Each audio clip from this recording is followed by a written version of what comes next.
part of the Press Play Podcast Network.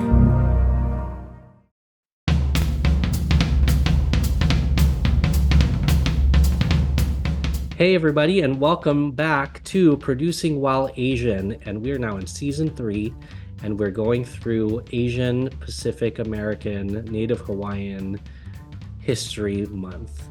I think I got that wrong. It's AANHPI month, so Asian American, Native Hawaiian, Pacific Islander month. I'm not even going to edit that out because everybody deserves all the shout outs. And we're working through conversations with producers of the Tony-nominated Broadway show, Here Lies Love. And today's conversation is with Cynthia Cherish Malaran, or others like to know her as DJ CherishTheLuv. She is a multi-hyphenate artist. She is a DJ. She is an amazing human, and she's a producer and just event organizer and all around jack of all trades in the arts. And she has an incredible story, and I'm excited for her to share that with you today in our conversation. And so I'm not going to give it all away. I want you to just jump right in and learn a little bit about producing and what it means to her and us, and how the market's changing and how that affects our industry as a whole. So Cynthia had a lot of amazing things to say, and here it is. So without any further ado, Cynthia Cherish Malaran, aka DJ CherishTheLuv, here today on Producing While Asian. Enjoy. Hey, how are you, Cynthia? Thank you so much for being part of Producing While Asian. Welcome. Hey, Don Mike. It is so nice to connect with you here and share everything we're going to share today. I'm psyched. I'm so pumped. I'm working our way through our producing cohort, and it's so awesome to have you here, and the conversations have been robust and amazing, and I'm excited to talk to you today. So you're here because I want my audience to meet you and to learn about you and to know where you came from, how you got involved, and kind of your story of how you got to today. So why don't we start there? If you can just talk to our audience a little bit about who is Cynthia Cherish Malaran. Hey, everyone. It is such a pleasure to share my story with you and introduce myself to you. I am Cynthia Cherish Malaran, also known as DJ CherishTheLuv. I'm a producer and DJ, and now co-producer of Tony-nominated Broadway's Here Lies Love. Yeah. Isn't that so great to say? Like, I have to just keep practicing that mouthful because, right? Like, we have to say it. And I know people were just saying like, oh, the show is nominated because we didn't get Best Musical, so we're not nominated. But I'm like, no, we're like, the whole thing is nominated. It's Tony nominated. I'm sorry. I don't accept that because I'm a DJ producer. I work in sound. If we were nominated in sound, I couldn't be happier. And we were. So so sorry to interrupt. But yes, we are co-producers of the Tony nominated Here Lies Love. And maybe by the time people hear this episode or beyond, Tony winning. Maybe. Fingers crossed. We'll find out. So I just am so grateful to all of the pieces that brought us together. How community. This is what brought us together and what we're going to continue doing from here out.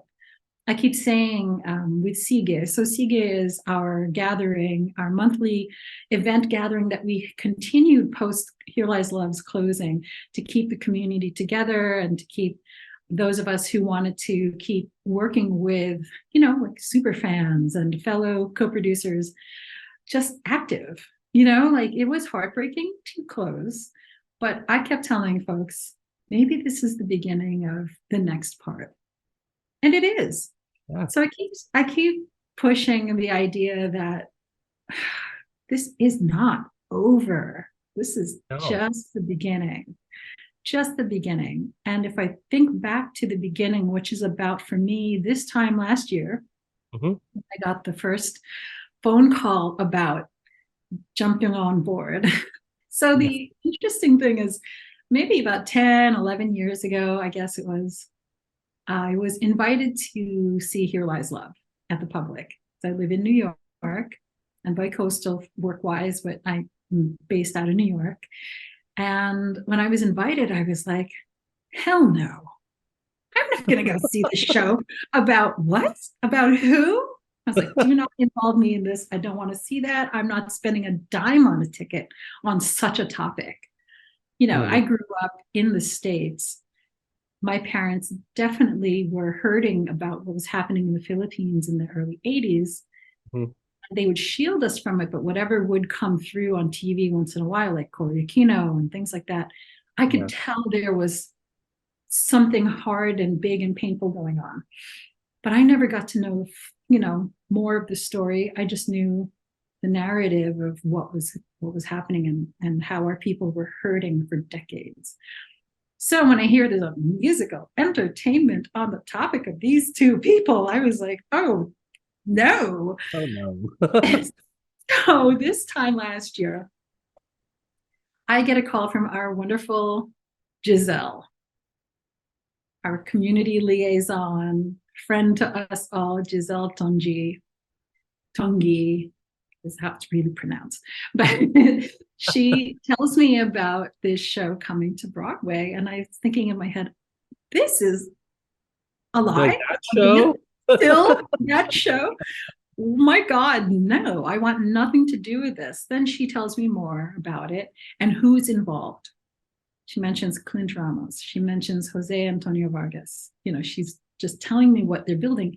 So I said to myself, okay, these people are not bad people. And they're like Pulitzer Prize winning people. Let me be open to being wrong about what I think this show is about. Let me find out before I accept this incredible invitation to become a Broadway co-producer. And I said, this isn't coming to me for no reason. Maybe it's just a big test for me to learn how to learn more. Yeah. So I do meet with Diana DeMena, our wonderful lead producer, the one woman on the lead producing team who I look up to. She's just so incredible. I meet with her first. She's telling me about it, and she says, with Cherish, you are in New York City, one of the most powerful creatives right now, so you should be part of this team. And I said, again, I need to know what this is about.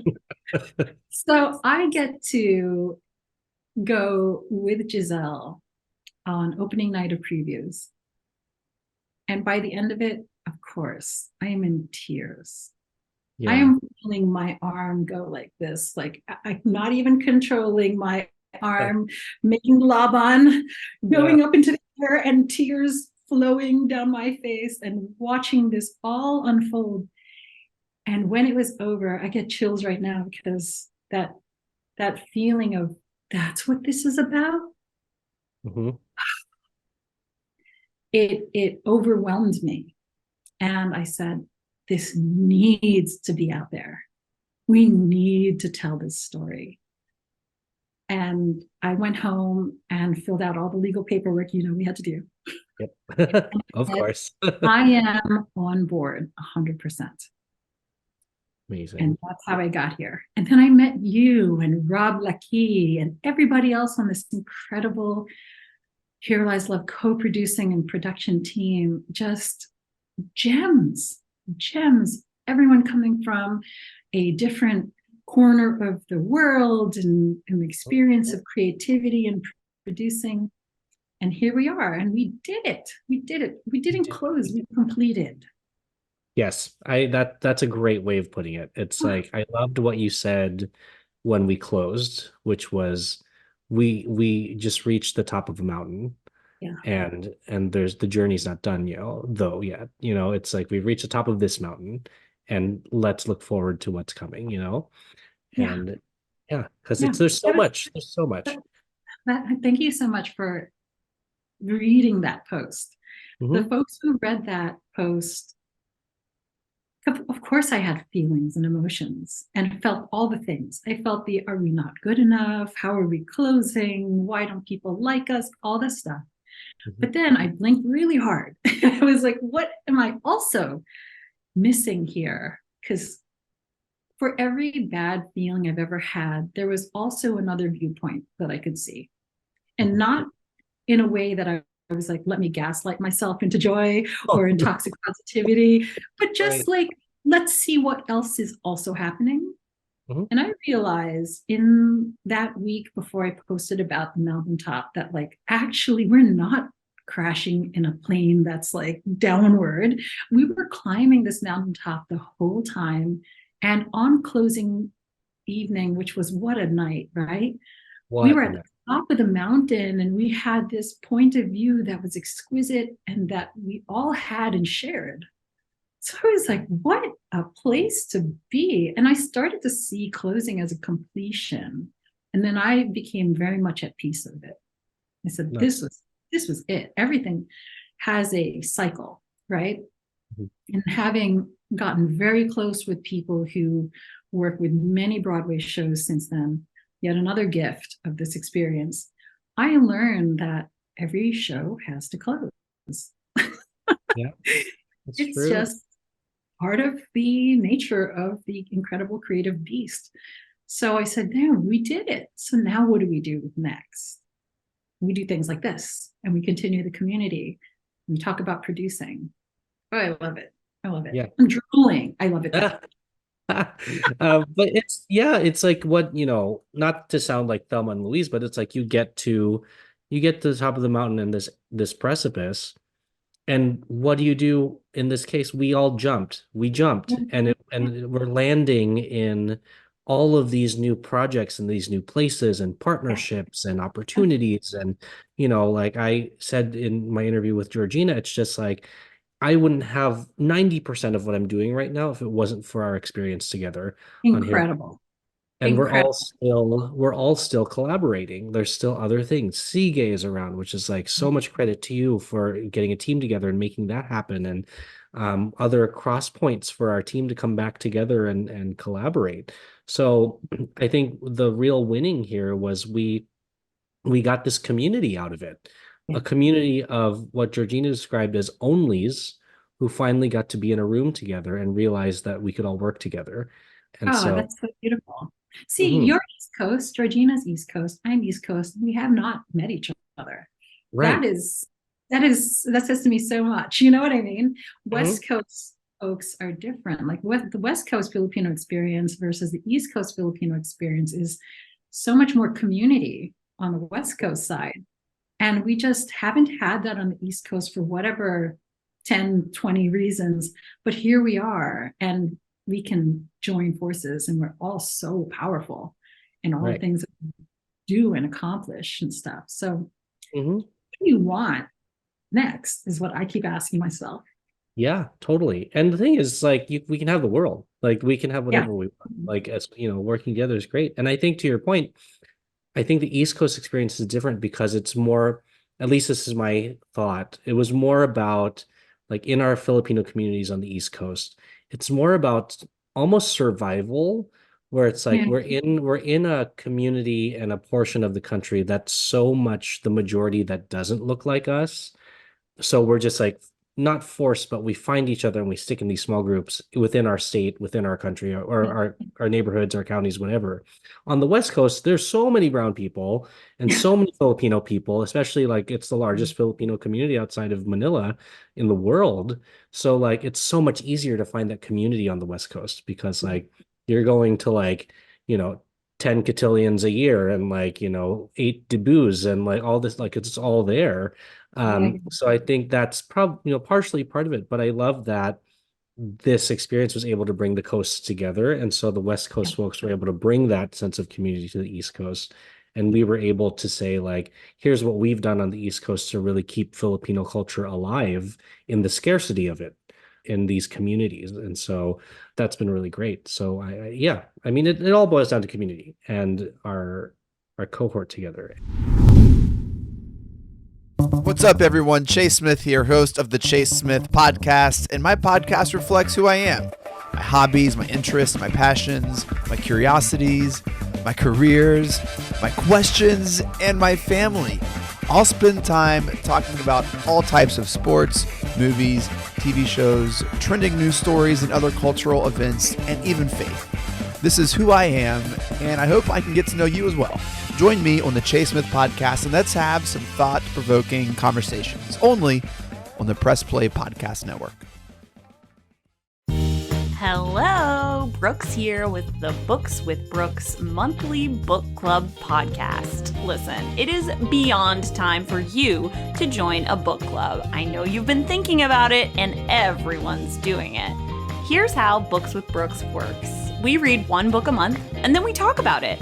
Classics like Stephen King's The Shining, debut novels like We Are the Brennans by Tracy Lang, and tons of other compelling, life-changing stories, one book and 1 month at a time. So come read along with us and then listen in.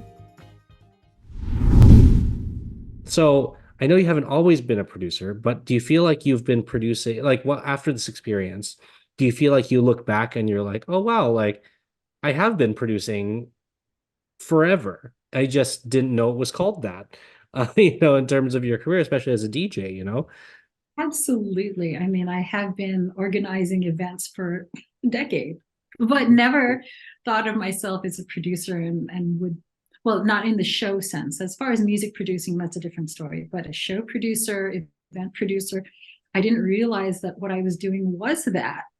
So sometimes you need to, get a title and then you're like, oh, here I go. Let me update my email signature and, live this now. And that's great. So, because now I'm like, yeah, this took quite many years and a lot of investment of time, money, tears, and energy to get to this place. And I think also culturally, sometimes we don't see or own up or utilize our assets, our talents. We're kind of humble, I say. So we as a people tend to be humble, right? And even when we have peers who say, no, you're totally this, what do we do? Oh, no, I'm not.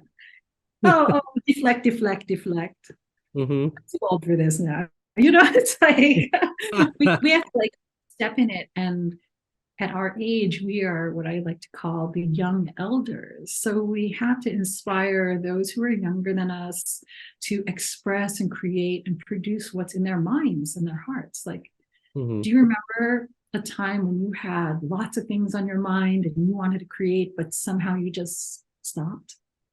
Yeah. I mean, it's because you get, and tell me if you agree or not, you get to a point in being an other in a community that, and not a community, but society that wants to other you so often that you get tired.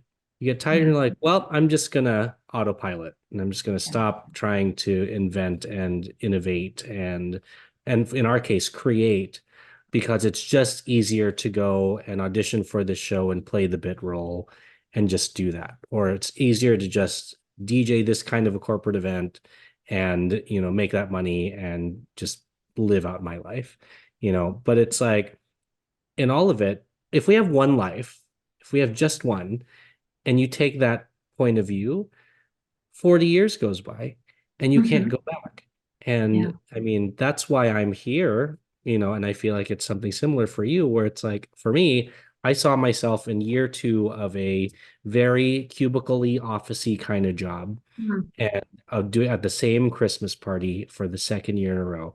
And I know there are people that are at these things for years and years, but at year 2, I said to my worker friend, I was like, I will not be here next year. I was like, this is not my destiny, because something in me rang and was like, no, like, have one life, make the most. So go out and do what you want to do, which is being in the arts and being creative. And I feel like maybe you've had a similar experience in life at some point where you've probably hit that wall of like, oh, I'm going to just be, but then realized, fuck no, like I need to go and like do me and like, live life to the fullest, Absolutely. I have spent a lot of time, energy, and my own resources in nursing other people's dreams. And I paused for a moment and I said, what if I did that to my own dreams?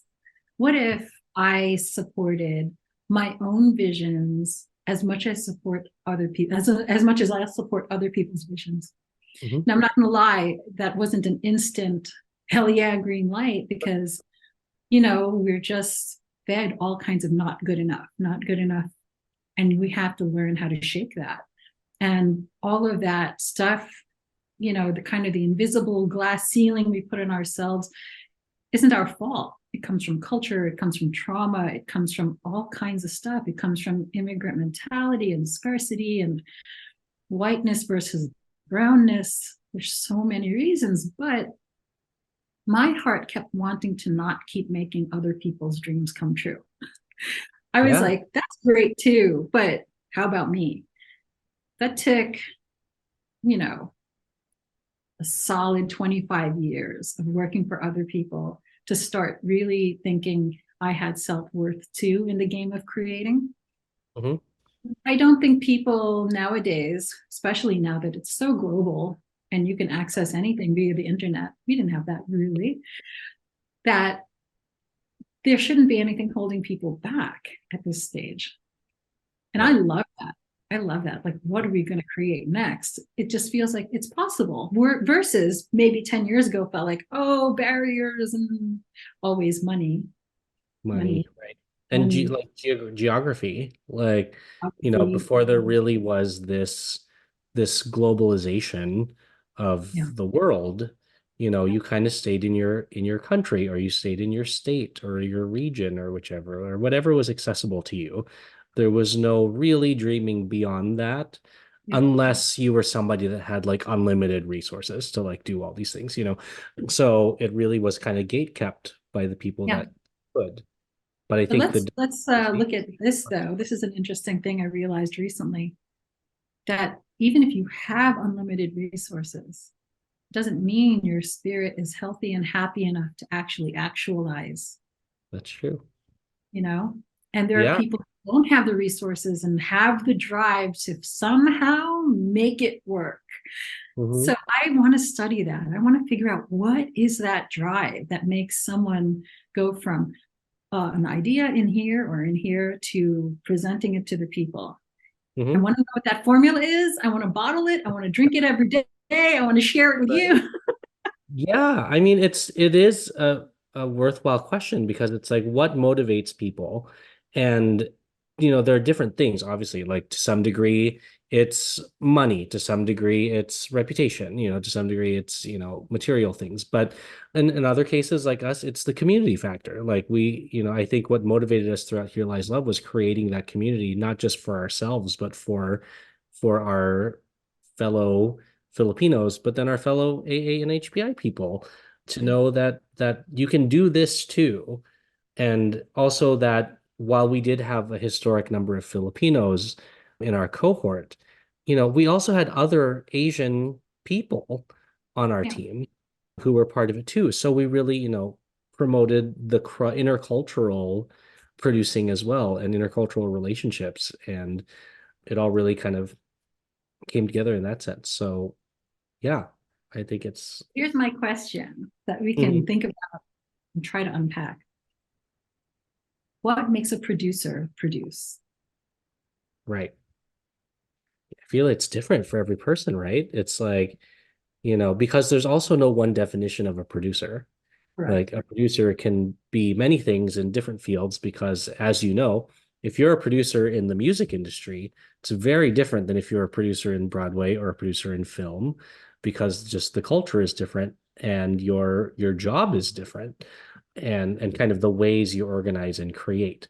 From what I've seen, I feel like I've seen music producers are more creative to me, because they really put their hands in the sound, they put their hands in the art. Whereas you look to the way opposite end of like film, for example, a film producer is probably money. It's probably looking for money and producing that. And then on Broadway, your money and the team, you're producing the team. So it's very interesting. So yeah, what does make a producer produce? I feel like it depends on the goal of the team. Yeah. But I think the ultimate goal is what? To get it out there. Mm-hmm. Right. Get something out there. You've produced many shows as well. Props to you. Latido, awesome. So many shows, and I love seeing you pop up and say, I'm on the next thing, and I'm on the next thing, and here's the next book. I love it. Thank you. And I think we need to keep showing that. And if some people call it a flex, so be it. It just needs to You be know, seen.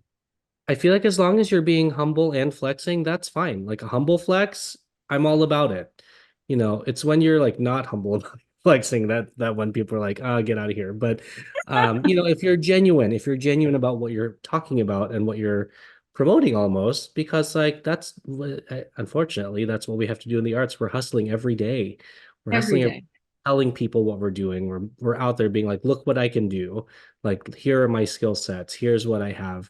Kudos to those who keep to it, because Yeah. it is a hard industry. This is not easy. What we're doing is not Yeah. easy.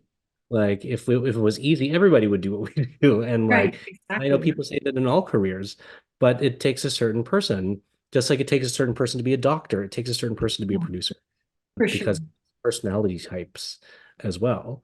And Yeah. so, in that question of what makes a producer produce, for you on this scale that I present to all of my guests of one to producer. So one meaning not at all, producer meaning you are a producer through and through, eat, sleep, and breathe, producer life. Where do you sit on that scale, and what makes you, why do you sit there in your opinion, and what makes you produce all the day, all the time, all day, you know? Oh my gosh. Blowing past 10. Can I be like Yeah, an 11, 12, 13 on that? of course you can go there. If that's what works and qualifies, then yeah. All day. I am a producer all day. And I realized it in 2015 when I was diagnosed with breast cancer. Mm-hmm. So the 2 years prior to that, and I've been in the graphic arts, I was prior to music. I was a high-level graphic designer in publishing, children's book publishing. I had so many different publishers in New York and advertising. I used to work at Young and Rubicam as a designer. Then I was a designer at Golden Books, Random House, Bertelsmann. I didn't work in music at all, but I got a life, what do you call it? Like a shift, let's say. I was in an accident and couldn't work. Oh, And I wow. turned to music as therapy. And then I stayed on the music path. Mhm. What happened 2 years before my diagnosis, I felt like I was in a creative block. I was like, I'm not creating. I'm an artist. I feel like I'm not creating. I'm not inspired. So much was going on in life. I was so stressed out. I was going through a divorce. I was going through so much stuff that made me feel like I wasn't creating. But I realized upon my diagnosis, I was wrong. I was creating a perfect breast cancer. Mm. So, as a producer, if you're not creating and putting things out there, you're always creating and maybe you're internalizing. So, for me, it became very toxic to produce inward, to not get what was in my heart out there. I ended up creating sourness in me and Yeah. literal cancer. So I realized, how powerful am I? Mm. I could produce destruction in my own body. Let me look at that. Right. So I started my healing process of then what needs to come out of me so that I can stay healthy and Mhm. not produce such gnarly things in my system and produce, bad thinking and bad attitudes in myself. And I started to just put things out more. And that also looked like creating dance parties where then I could express musically and other people can too. I started producing events and working with other people to do all kinds of things, from producing dance parties to their weddings to all kinds of stuff like that. Right. It's so clear to me that that is my joy. That's totally what, and then I love the whole like, here's the moment. This is the moment. Here are the people. We're producing this night. And from start to finish, oh, that feels great. I love doing that. Rinse Mhm. and repeat, rinse and repeat over and over again. Kind of felt like every time I saw Here Lies Love, which I forget the number now, many, many, many times, it was different every night. Mhm. I felt happy in a different way every night. And I loved that. And I loved knowing that we had something to do with the success of that. Mhm. Yeah, the sense of pride is huge. Oh, Mhm. huge. And it's so in my heart, it will never leave me. It will never, ever leave me. And the idea of then us getting together and producing the next things over the next many, many years brings me so much like joy and excitement. Like, okay, we've talked about what could we do for City Winery and other things in the future. It is just the beginning. It is just the beginning. Oh yeah. Like I don't know. Like I'm excited to see what comes next from this team, because we've done something so big and so like industry changing. We made history. And like we can continue making history. And what I do appreciate about our team is that like we're not there is that, but there's also like sometimes how teams like this will fall under the pressure of like everything we do needs to be historical. And like I think our team has a good understanding of like we can creating is the priority, whether it's historic or not is just a byproduct. Like that's not our focus, just like with these very exciting Tony nominations that we have. It's, we're just being nominated at all is huge. And the categories that we're nominated in are all of the categories of the Tonys are great. They all say something about our show. And to be really honest, while sure we didn't get best musical, but we got best score. That's what Here Lies Love is. It's a score. Yeah. It's like there's a book, quote unquote, but it's a score. It's music the whole way through. And to me, I feel like that's better than best musical, because that's the industry saying the music of this full on sung through musical is the best, like one of the best. So honestly, I fully agree with that. I fully agree with that. I'm not just saying this to like soothe myself. Right. Again, I come from music. So I feel like the best musical thing is like a popularity contest versus, it just seems like to get best score, like that says a lot. And where do we go from there? I mean, do you have an idea of what you want to create next from scratch? Because I do. You do. You go first. I feel like, this is your episode. I want to hear your idea before mine. I have had the exquisite experience of losing my dog last year, right before Here Lies Love. So my dog, Tonka, everybody knew her. She is so amazing. I had her for just about 15 and a half years. And I had her since she was a puppy. And she was with me through cancer healing, through divorce, through it all. And when she finally died of old age, she was so old. My God, Don Mike. I mean, it was like 15 and a half. 15 and a half. Yeah. What is that times 7? That's a lot. Right. It's a lot of years. It's a lot. It's over 100 years, right? She died in June, and then days later, Here Lies Love. Yeah. So I carried the mourning. So I grieved her. So let me back up for a second. I started to understand the difference between grief and mourning. Grieving and mourning start to look like two different things, and we use those words interchangeably. But I learned this from a really dear friend of mine, Teresa. She was like talking to me about it. So grieving is like that painful feeling, right? And then mourning is the expressions afterward, what you create, what you say, all the things. I'm starting to mourn my dog now as I was mourning Here Lies Love at the end. And I realized, this is showing me I want to tell a story about my dog. Yeah. So most of us know the pain of losing a beloved animal bestie. It's the worst. Yes. Brutal. Brutal. For all the reasons. And she, had her old age. I had to understand and accept that. What I realized is I don't miss her per se, because I understood she was breaking down. It's like you're going to see your Lola at 200 years old and be like, oh, please relieve yourself. You don't need to. Right. What I do miss is the relationship. Yeah. So I want to write a piece, starting like maybe with a play that turns into a musical, that turns into a Pixar movie. Yes. You can dream big. Right? about a girl and her dog. So the play itself, I started to write it. I realized when you see the two people acting it out, you don't know who the girl or the dog is. And that was magical. So Yeah. I'm in the middle of that, and that's what I want to produce next. And I want it to be in such a way where it's gender expansive, so anyone can play those roles, and it's an exposition on what is a loving relationship, and not even between sexual partners, just platonic. What is a relationship?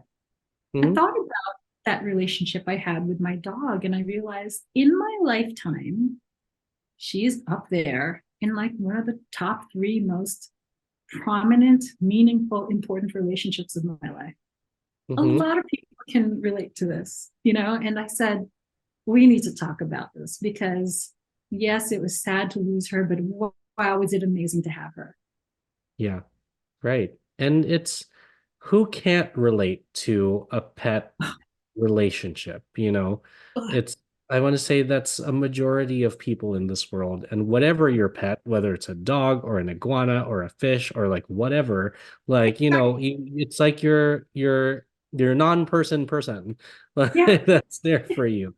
Like I look at my dog nowadays and he's only 5, but he's like getting gray hairs on his snout. And I'm like, no, no. I'm like, not allowed. It's too early.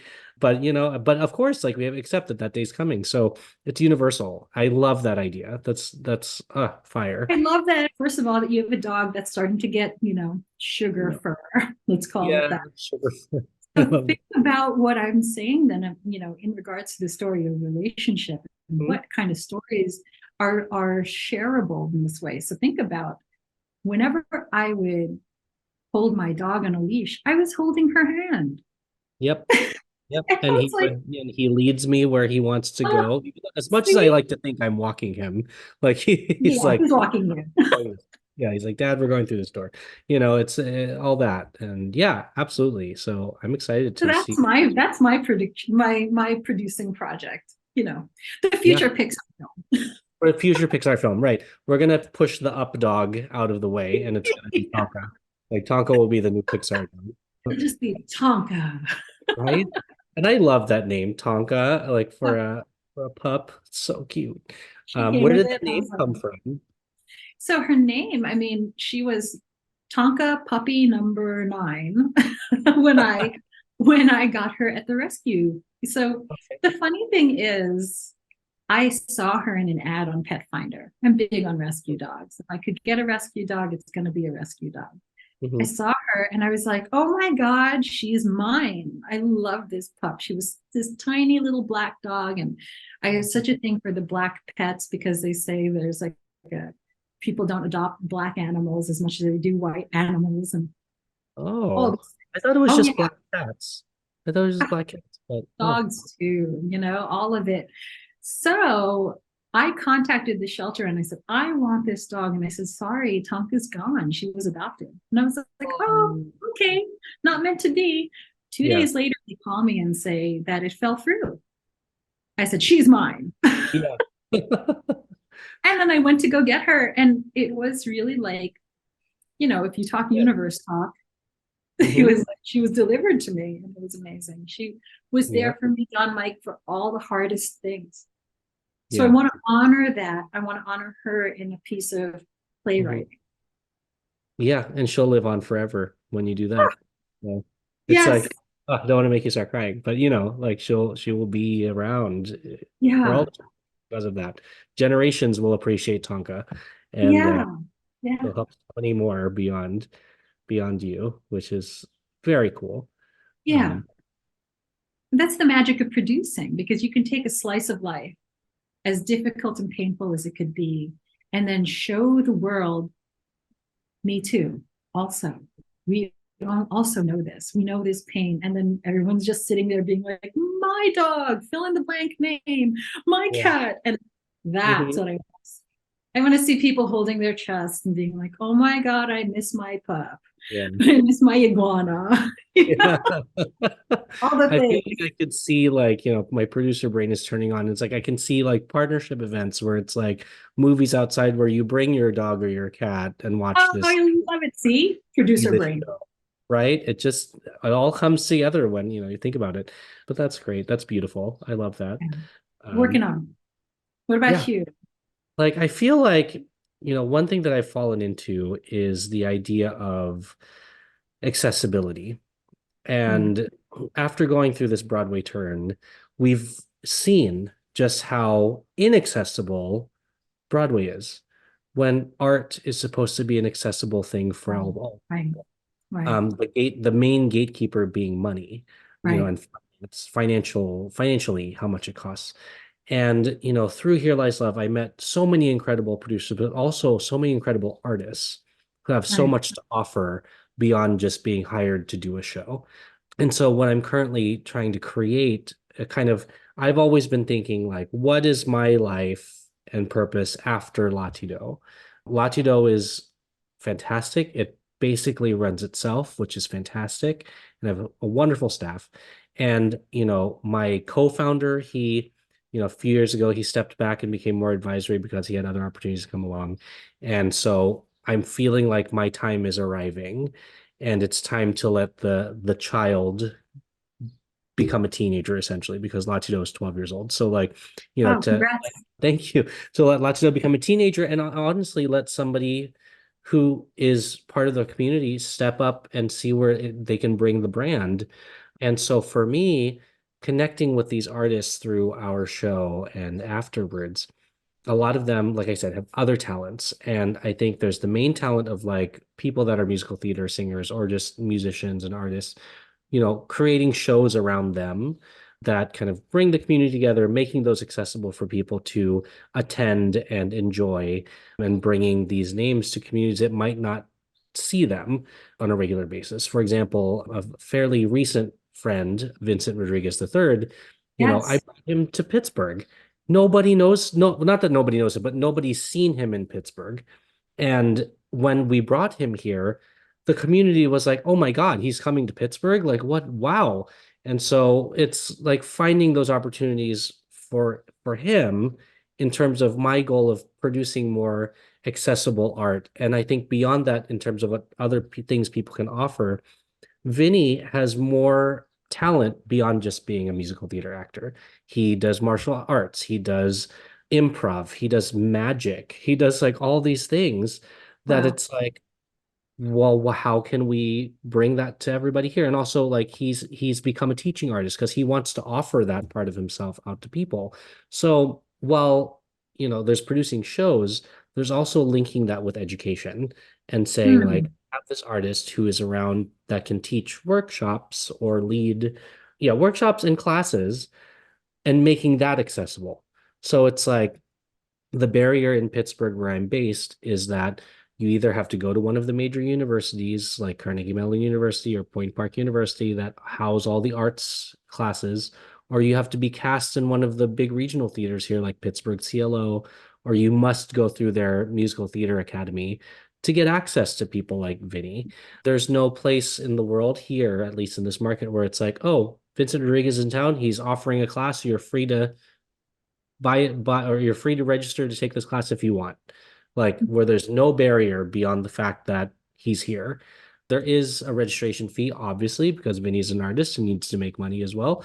But beyond that, it's like what organizations can we partner with that can maybe subsidize 10 tickets to this class, and offer it for the student who can't afford it or the working professional who's in between gigs who wants to train and learn something new maybe or hone their current craft.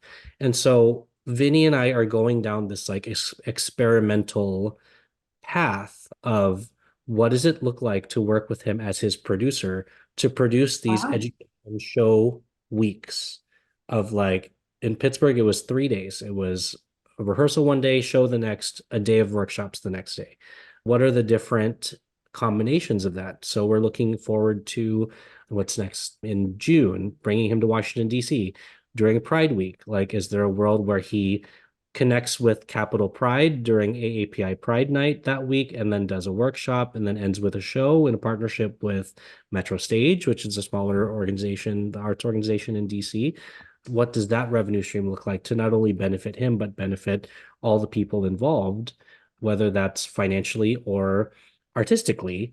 So for me, like there's a lot of dreams, but that's the most immediate one. That's like, if this works with Vinny, how can I apply this to other artists? Like, how can I then produce these things for other people and bring them to communities that they're not necessarily a part of? Like, for example, how do I bring you, DJ CherishTheLuv, to a community that has a lot of music, but DJs don't come there, to not just play, but interact and teach and kind of offer their experiences and see how they can affect that community. How can we bring someone like G Tongi to an AAPI community, or even an expat Filipino community, where she can talk about the reasons why she moved away from the Philippines and came to America, like kind of perspectives that people don't usually hear.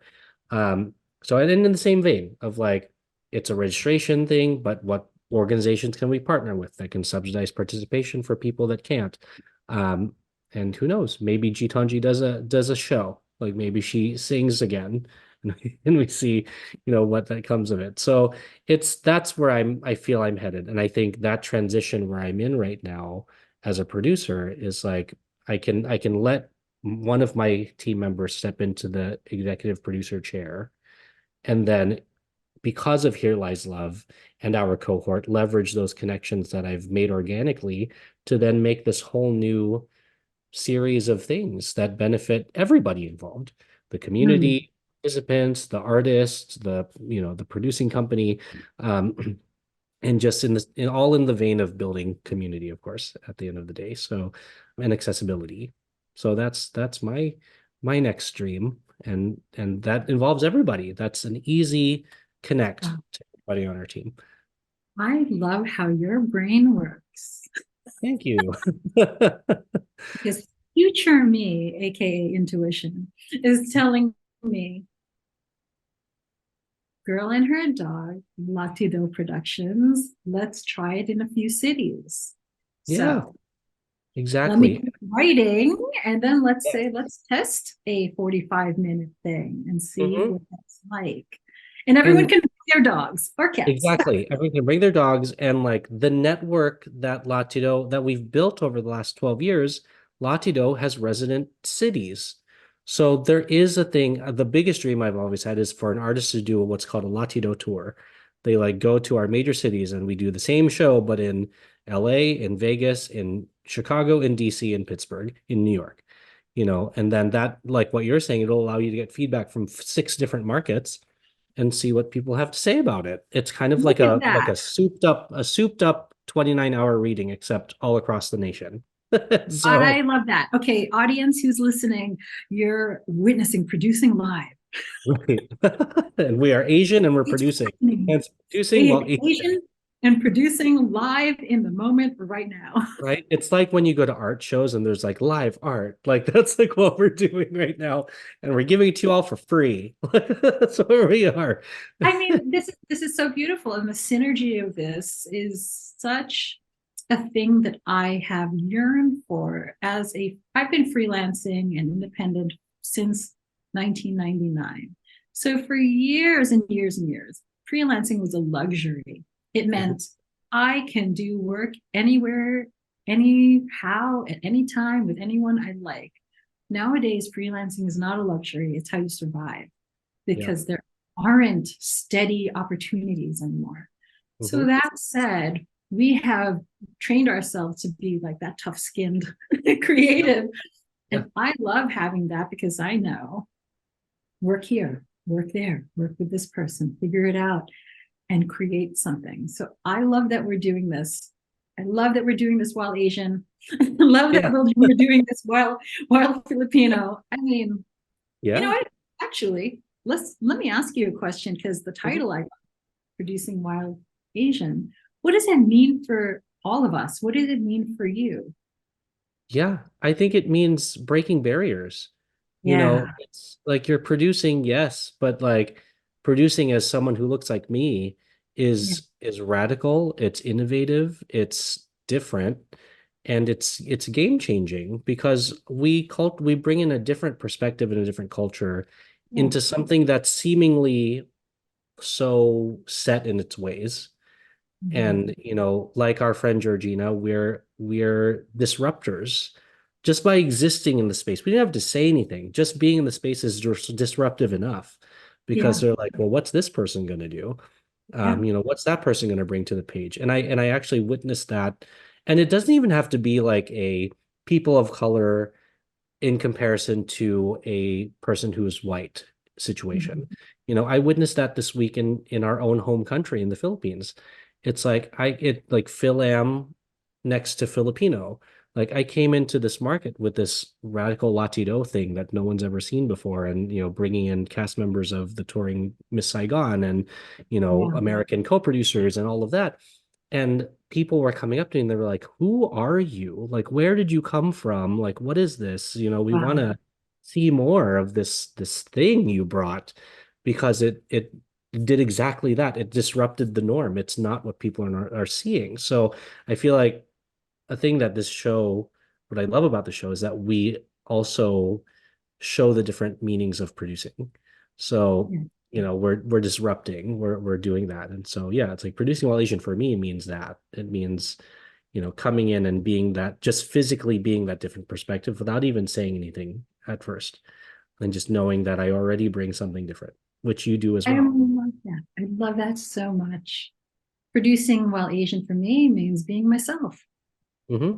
Producing what's coming from my heart and my brilliant mind and my creativity, and not wishing I was someone else and Yeah. wishing that I had other opportunities. We have lots of opportunities that are Hmm. plenty good enough.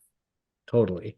And I Yeah. think by qualifying producing with the with Asian while Asian part, it keeps us from, I guess assimilating is the word, from assimilating into what producing already is defined as. It allows Mhm. us to stay different. Like you said, it allows you to stay yourself and be Yeah. like, yes, I'm a producer. I identify as a producer, but I also identify as Asian, and I also produce or identify as a Filipino. I also identify as a female presenting being, like that, all of that to be said. So it's exciting. I feel like we could talk for like hours and hours, Cynthia, about all these things. Hey, this is JD from the Hyman Podcast, a place to have hard conversations revolving around the overall human experience. We tackle topics such as racism, the American justice system, and even headlining news such as the Alex Murdaugh saga. This season, we're going to continue to tackle more hard-hitting topics, and I'm excited to take you on that journey. The Hyman Podcast is available on Apple Podcasts, Spotify, or wherever you listen to your podcasts. The Hyman Podcast is produced in conjunction with the Hyman brand and is part of the Press Play Podcast Network.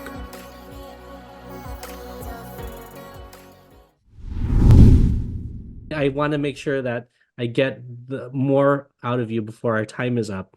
But before I kind of bring you the kind of penultimate question of our time together today, Here Lies Love also brought you love. Can Yeah. our audience hear that quick story of how you and your partner love match are now together because of, Incredible. not only brought you a producing community, but it brought you, a Love. love. I love it. It brought you love. It's really funny. I'm going to tell this story. I thank you for bringing this up. This is a Yeah. really special story. So the first People Power Disco Hour night that I had the honor and the pleasure of producing with Here Lies Love, and those were the DJ after party sets. Mm-hmm. We had planned many of them. We got to get four out. Four, maybe five. I forget right now. Let's say five because that sounds really nice. The very first night, which was the night after Fatboy Slim, Norm, I love you. After his, he passed the baton to me. He actually held an invisible baton and said, "Here you go, Cherish. You're the DJ now for the after parties. You're creating these events. You're producing." So I produced the People Power Disco Hours for Here Lies Love, and wow, were they great. Yeah. And that included myself, Griffin, Maxwell Brooks, Apple the App. Mm-hmm. Fina Wow, Morales. wow. Oh my God. And I wish you could see the list of who we had like to come. Oh. But anyhow, on the very first night, I thought, here I am at the peak of my career, and setting that is now the norm. Where I'm DJing on Broadway. Yeah. The first ever Filipino woman to DJ on Broadway, and still the only. And I looked in the mirror as I was walking out of my apartment, and I said, I did this. I did this. I didn't need a partner to complete me, to bring me to this place. I did this. I was at the highest point of my life, and I said, I don't need anybody. Look at me. I'm solo powered energy, total solo powered. Love it. That night. Well, the universe was like, really? You know, it's a funny thing. So that night I go and start to set up my DJ booth, and I meet for the first time our A2, most wonderful Chris Devaney. She goes to set up my DJ booth, and we connect in all the most amazing ways. And she is like my adventure partner, my love. We've traveled cross country. We love each other so much. And it came from this night created by these opportunities to get together at Here Lies Love. Both of us meeting at the highest points of our lives. So think about that. Like, we tend to meet partners when we're like, I need someone to complete me. I feel bad. I'm lonely. But we were like good as solo human beings. Yeah. And then we met each other in our power. And we've been inspiring people in our journey. Yeah, I love watching all of your updates on social. I'm like, that's so it. Couple like wonderful. relationship goals, like these two. It's amazing. And just knowing that it's like genuinely, it doesn't come from trauma, it doesn't come from dependency. Like, it's just two people who love themselves, who now love each other. And it's such a awesome. it's a thing I thought could never happen. And I'm glad we could put this out there and tell people, work on yourself. Will attract someone who has worked on themselves. It is really kind of neat, It's weird how it happens. That could be a whole other show we produce. Right, like work on yourself and you attract other people who worked on themselves. Like, I feel like there's a sexier title in there, but for sure. And but wasn't part of the story too, like, she offered to like help set up your booth and you're like, no, I like it a certain way, and then you left and came back and it was like, it is the coolest story. So yeah, the actual details were, I walked up with my DJ gear, and me being a woman who DJs, I've often been faced with, I get to the booth with my gear and they say, so when's your boyfriend showing up? Ooh. Or like, oh, you're the DJ? What, do you need help setting up your gear? Oh, very like man. Oh, don't even. Don't get me started on. We can do a whole other show called mansplaining. But anyway, so I'm just tough-skinned and traumatized and kind of like, really obnoxious about nobody touches my gear because I know how to set it up, and don't doubt me. It's like after 12 years of DJing, I shouldn't have this attitude, but I do. So I get to the booth and Chris says, hi, I'm Chris D. I'm your A2. I'm going to help you set up your booth. Can I help you set up your gear? And I turned to her and I was like, no, I do this myself all the time. I don't need help. So I turned to talk to Cheryl, our production person, and she was talking to me about setting up. And then I turn back to my booth and I see it all set up and Chris is smiling. And I was just like, oh my God, who touched my gear? I surveyed the area and I said in my head, who touched my gear? And on top of that, set it up perfectly. Yeah. That's awesome. Then we just clicked on all the things. We started like this really fun friendship, and we just realized, oh God, we love each other so much. And then we keep going on adventures and traveling and just enjoying each other's creative company. And coming from this show, it's like I didn't expect that. Yeah.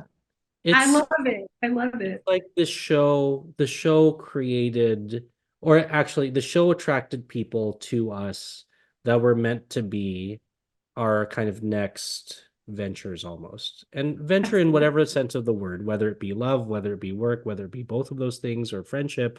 Because yeah, like Here Lies Love brought you Chris for that one purpose. And then like, I met Vinny. Like I was not supposed to meet Vinny.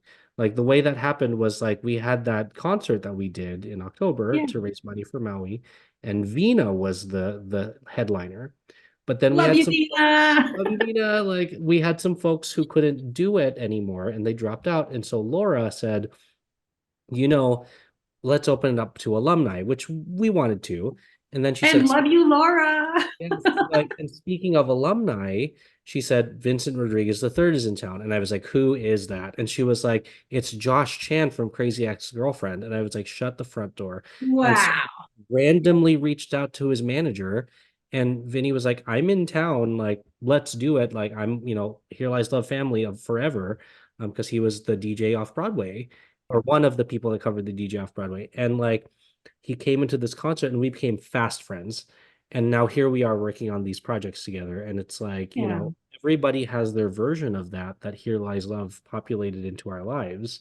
And it's phenomenal. So again, we're still winning. Like we don't need Oh, like Tony totally. nominations are just the cherry. Like, we've been winning, like, Yeah. since the show closed. And it's great. It's beautiful. There's so many wins that are not just, the business part of it, the Mhm. social part of it, the spiritual part of it, the creative part of it, the what's coming next part of it. Those are all the gifts that keep on giving. Yeah. And like the friendships that came out of it, right? It's like, you know, I've met a lot of quote unquote famous people, but like, I'm sure you've met Vinny. Vinny's the most Yeah. down to earth human being Yeah. ever in the He's a world. I'm cool like, guy. who are you? Yeah, he's like, do this thing called Marco Polo so we can send videos back and forth. I'm like, Yeah. we want to do that? Like, wow, okay. Like I do that with my siblings. That's funny.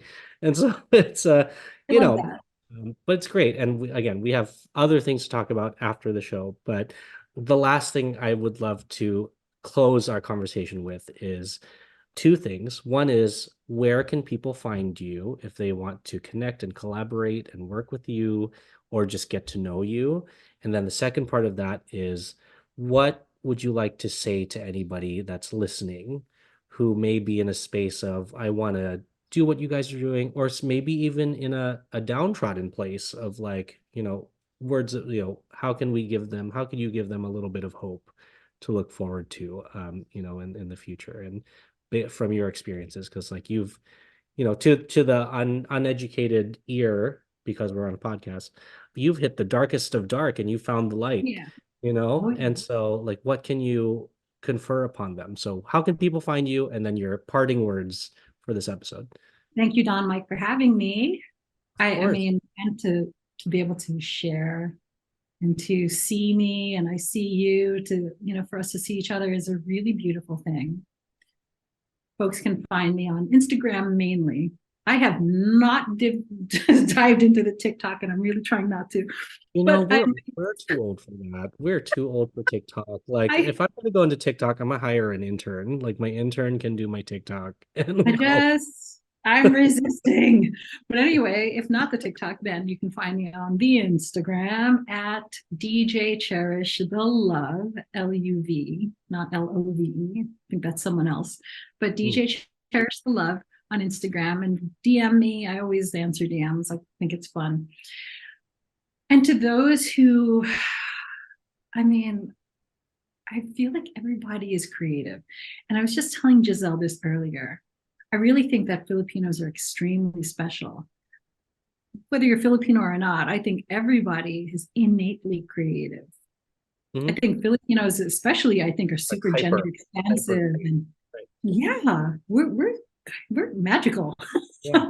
Also, like, not that there's like an oppression Olympics going on, but it's like when a culture has been downtrodden and colonized so many times, like it seems to me, in my uneducated, non-PhD opinion, but just my observations in life, being a Filipino creative of color, that like the communities that bring, like, everyone brings art, but the richest art and the most, kind of deepest creative things are the ones who unfortunately have been oppressed the most. And we just have a lot of material to work with. But it's kind of like, I feel like that's why I would say that's why I feel Filipinos are really gifted in the arts, because we just have a lot to draw from. Yeah, we're also, like you said, I think that when you're going through difficult times, it is giving you wisdom. It is giving you wisdom that is yours and it is unique. And even though it's yours and unique, it is also relatable. And I think that if you're going through anything, if you've got any kind of like thing that's like nagging you or a struggle, create with that. Create with it. It's really, shitty experiences make great manure. It's so true. True, yeah. Like It's plants so grow out true. of shit. So it's like, Listen, this is what it is. shitty experiences make great manure for creativity. Correct. And correct. when you get it out of you, it's out of you. Yeah. Keep in mind my breast cancer experience. I feel like it is, I don't even doubt this, that I created that because I was locking things inside me. Mm-hmm. And I kept thinking whatever my ideas weren't good enough. The older I got, I was like, hey, my ideas are totally better than that person's ideas. Why are they in the movies?